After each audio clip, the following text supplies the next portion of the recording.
குலதெய்வம் ஸ்ரீ மாரியம்மனின் அருளாசியோடு நான் உங்கள் ஜோதிடர் ஸ்ரீமதி கவிதா சக்திவேல், திருப்பூர் மாவட்டம். இன்றைய தகவல் பிரபஞ்ச சக்தி.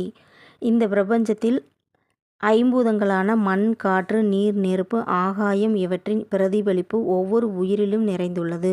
அவற்றின் சக்திகள் அனைத்தும் மனிதன் உட்பட அனைத்து ஜீவராசிகளிலும் நிறைந்துள்ளது என்பதால் திருமூலர் ஊன் உடம்பே ஆலயம் என்று கூறுகிறார்.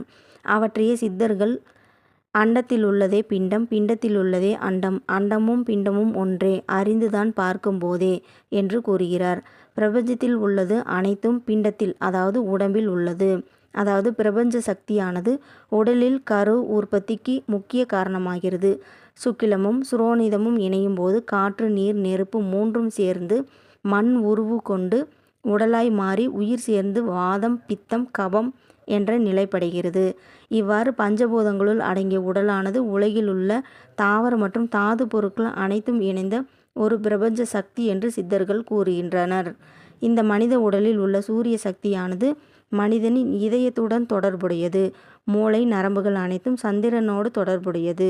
பித்தப்பை, இரத்தம், செவ்வாய் தொடர்பு உடையது என்றும் உடலை பிரபஞ்சத்துடன் ஒப்பிட்டு கூறுகின்றனர்.